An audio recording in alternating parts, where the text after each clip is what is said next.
नमस्कार बंधुगण। आज यही कहानीटी आम पाखक सेयार करिसेंती सागर, जी कि मयूरभंज बासिंदा। से कहते से तांको जीवन रे एक बहुत बड़ पाप काम कर बसिछंती, जहा फल से आज भी पश्चाताप करुछंती। आउ यह मध्य कहते कि ए कहानी सेयार करी यह मध्य कहते कि ए कहानी समस्त को शुणाओ, जहा फल जो भूल मु करी बसिली, जमितिका पाप काम मु करी बसिली, जमिति ए कहानी शुणिला परे ए भूल जमिति आउ कहीं न करंतु। खास करिकी निज सांग प्रति धोखा न दियंतु। हाँ आज्ञा, सागर कहते कि से तांको पिला बेलर बेस्ट फ्रेंड माने पिला बेलर सांग को धोखा देइछंती। तांको पिला बेलर सांग को धोखा देई से सांगर स्त्री सहित से एक जघन्य पाप काम कर बसिछंती।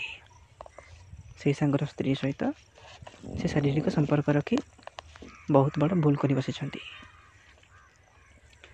तो चलते बेसी डेरी न करी आरंभ करवा संपूर्ण कहानीटी, जहाँ सागर आमको पठाइछंती।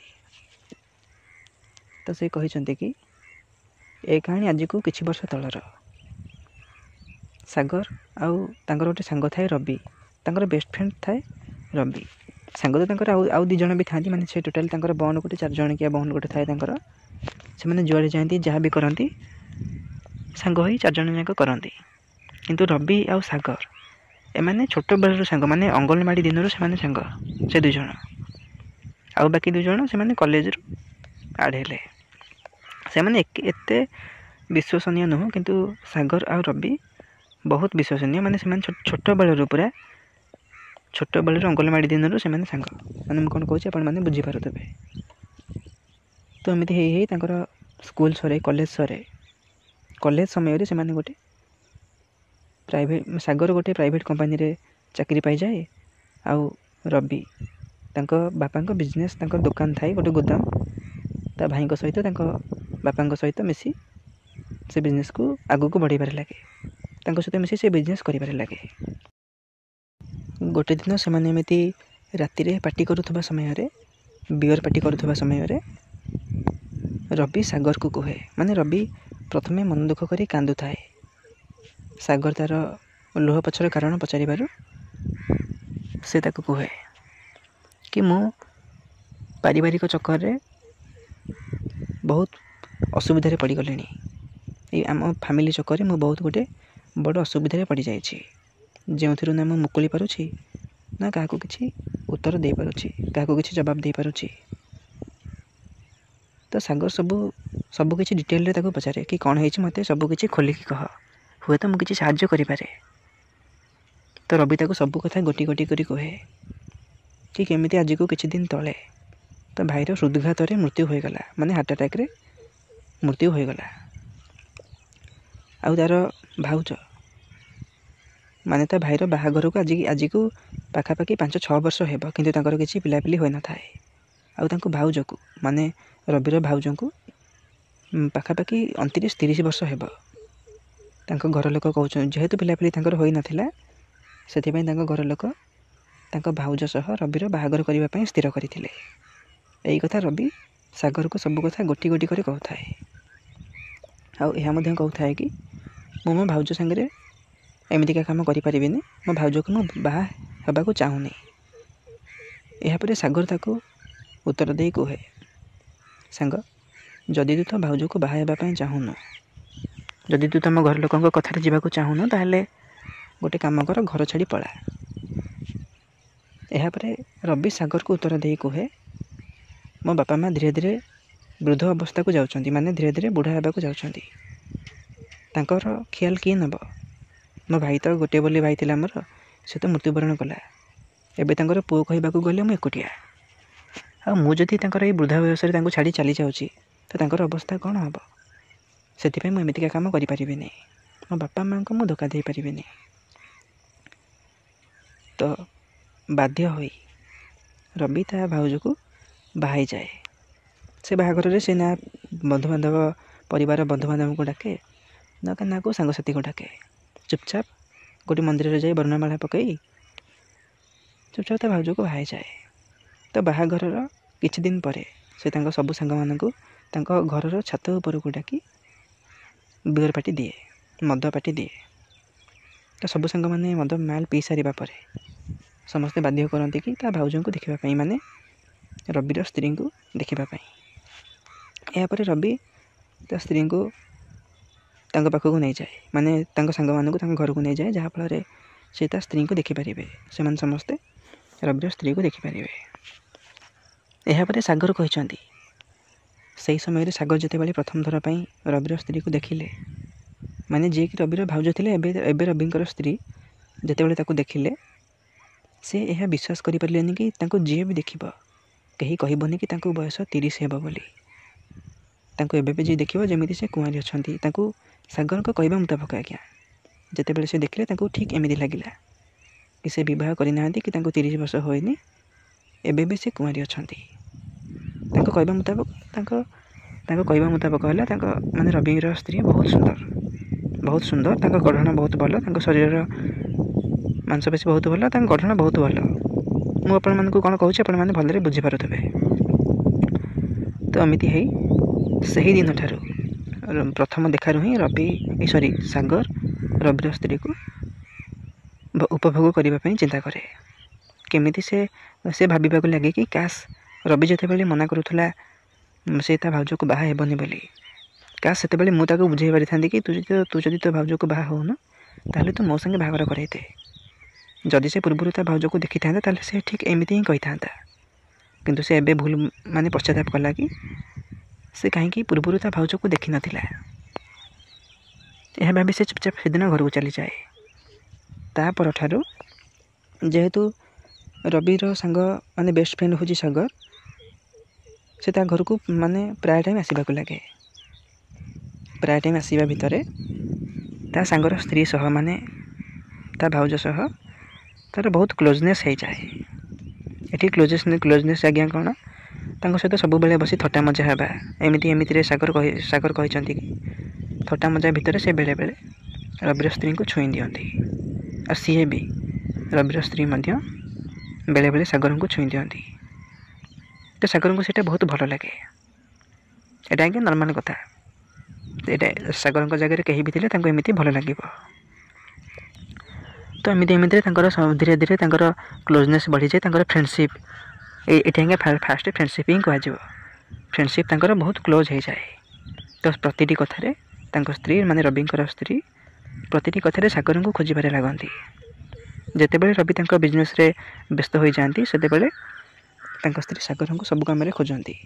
ଯେହେତୁ ସେହି ଗୋଟିଏ ସହରରେ ତାଙ୍କର କମ୍ପାନୀ ଥାଏ, ତ ସେ ମଧ୍ୟ କମ୍ପାନୀ ଛୁଟି କରିକି କେମିତି ସମୟ ବିତାନ୍ତି ମୁଁ ଜାଣିନି, ସମୟ ସେ ବାହାର କରି ତାଙ୍କ ସ୍ତ୍ରୀ ପାଖକୁ ଚାଲି ଆସନ୍ତି ତାଙ୍କୁ ସାହାଯ୍ୟ କରିବା ପାଇଁ। ଏପର୍ଯ୍ୟନ୍ତ ଆଜ୍ଞା ତାଙ୍କର କୌଣସି ଶାରୀରିକ ସମ୍ପର୍କ ନଥିଲା।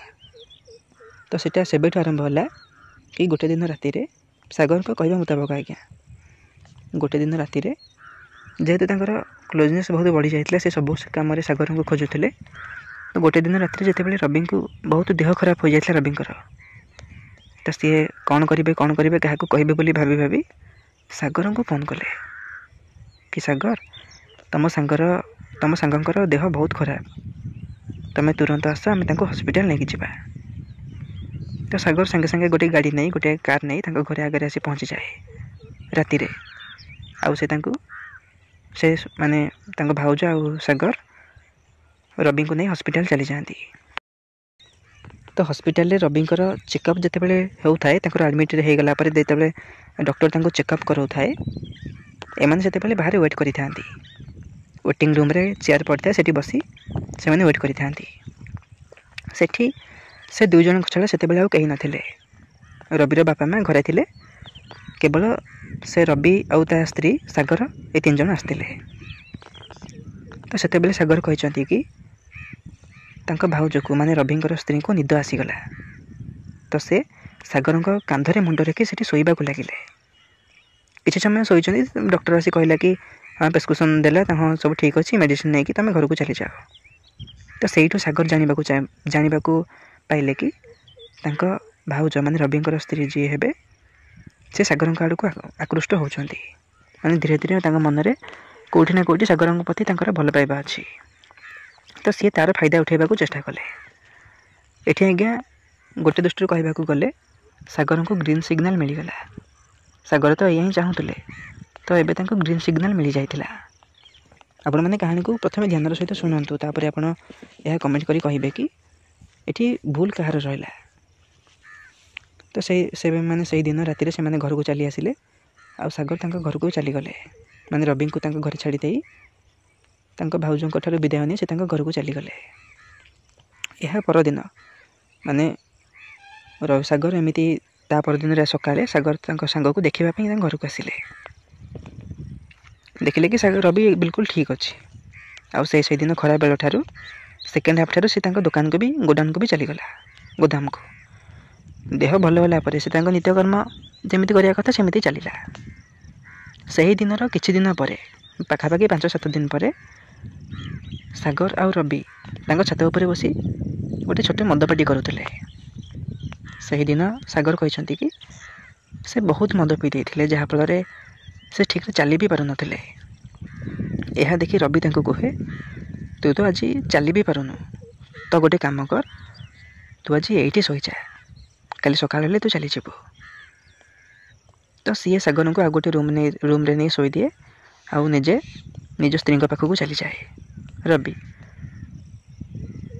ତ ସାଗରଙ୍କ କହିବା ମୁତାବକ ଯେତେବେଳେ ତାଙ୍କ ଅଧରାତିରେ ତାଙ୍କୁ ଲାଗିଲା କି ସେ ତ ମଦ ନିଶାରେ ଟେଲ ହେଇକି ଥିଲେ, କିନ୍ତୁ ତାଙ୍କର ଟିକେ ଟିକେ ହୋସ୍ ଥିଲା।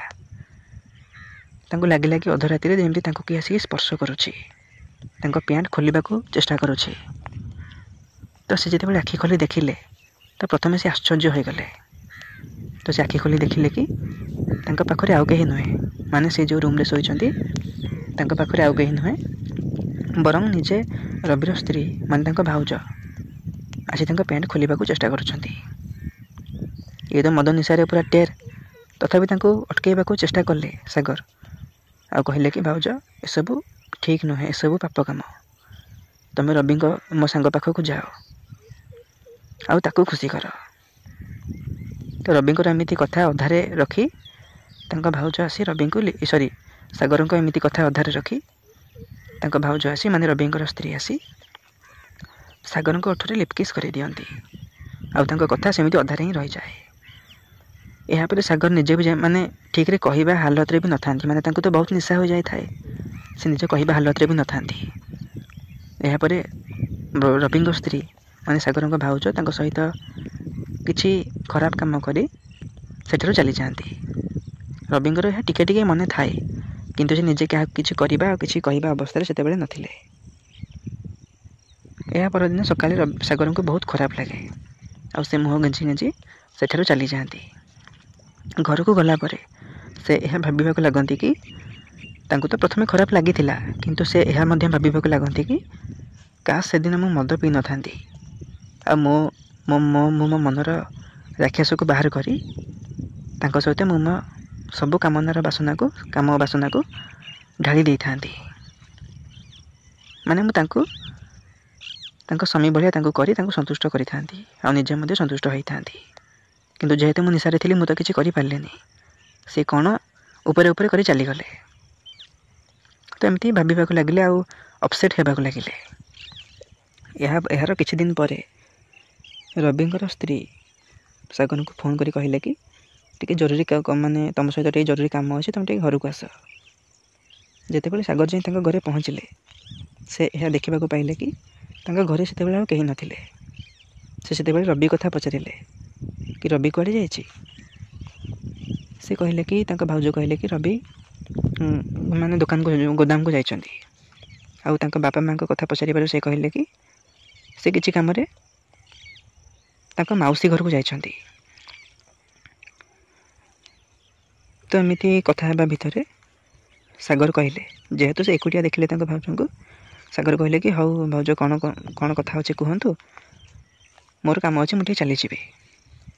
ଏହାପରେ ତାଙ୍କ ଭାଉଜ ସାଗରଙ୍କୁ କହିଲେ, ସାଗରଙ୍କୁ କହିବା ମୁତାବକ ଆଜ୍ଞା କି ଯିବ ତ ଏତେ ଜଲ୍ଦି କାହିଁକି, କ'ଣ ମୁଁ ତୁମର ପସନ୍ଦ ନୁହଁ, ମାନେ କେମିତି କଥା ଦେଖନ୍ତୁ ଆଜ୍ଞା।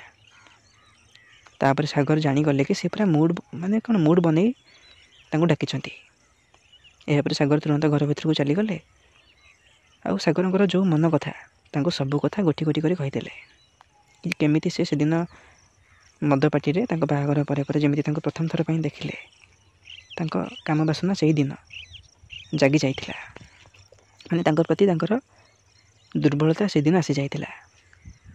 से तांको सब कथा कहिबा परे रविंकर स्त्री माने सागरଙ୍କ भाउज मध्य सागरଙ୍କୁ तांको व्यक्तिगत कथा कहि दियंती कि केमिति तांको रवि तांको केमिति खुशी दे पारु नांती से जहाँ भी खोजुचंती जहाँ भी चाहुचंती तांको संग रवि तांको केमिति खुशी खुशी करि पारु नांती। एहा परे सागर तांको भाउजं कहले भाउज जदि रवि तुमको खुशी करि पारुनी ताले तमे जेते बेले भी चाहिबो आमे फ्री अछु जदि चाहिबा आमे सब बेले ए काम करि पारिबो।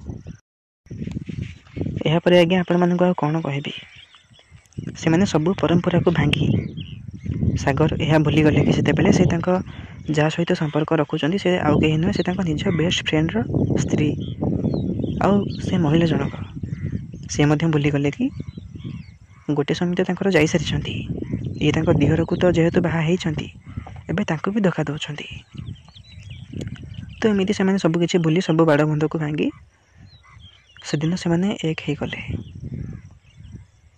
यार किछि वर्ष यार माने सही दिन ठारू पाखापाखि 2 वर्ष पाखापाखि हेब सागर सबु बेले प्राय समय सबु बेले तो नुह सरी क्षमा करदेवे प्राय समय तांको घर को जाती आ समय सुविधा देखिकी से तांको सहित शारीरिक संपर्क रखती।